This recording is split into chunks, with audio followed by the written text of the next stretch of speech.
these Sahaba, they had witnessed enough from the Messenger of Allah, of his miracles and of his truthfulness, that this didn't really need to calculate anymore, right?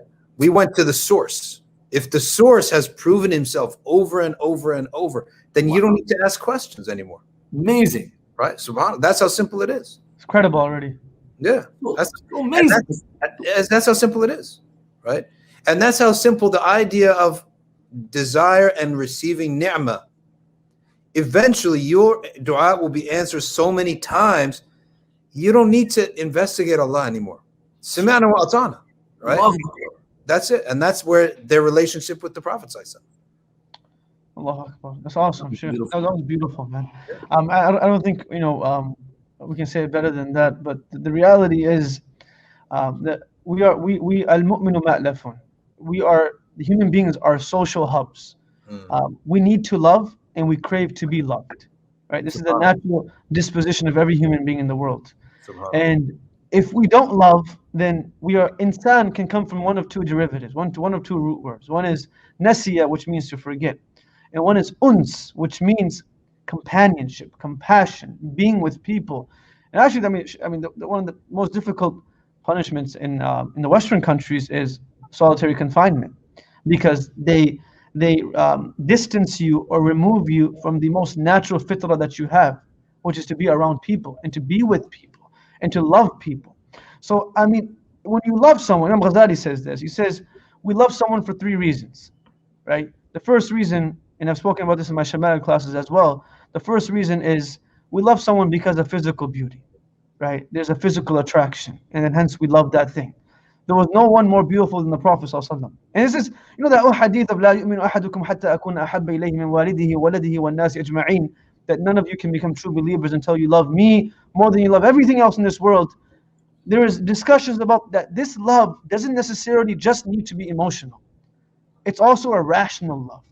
That we love the Prophet because he is mustahaq of being loved.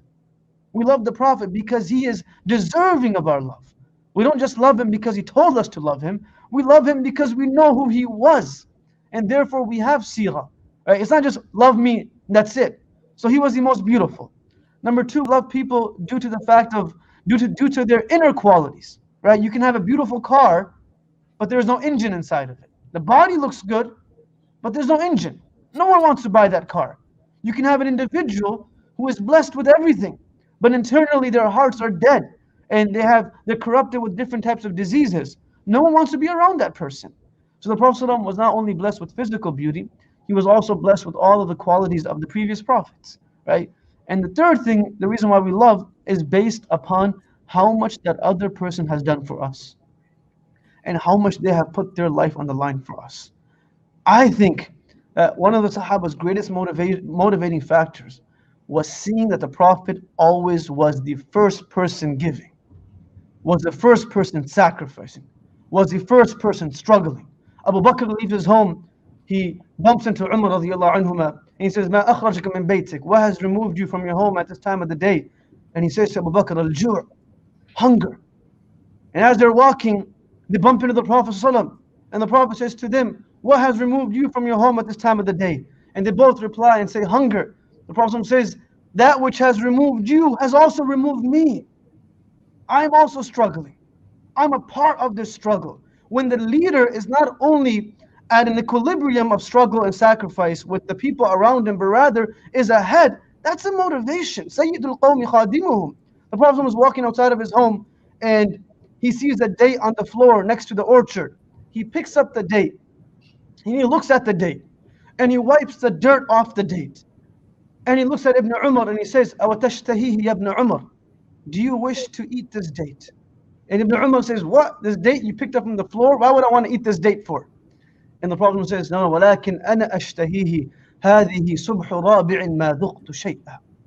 This is the fourth morning that I have not put a single morsel of food inside of my body. If someone is not motivated through that, then what will they be motivated through?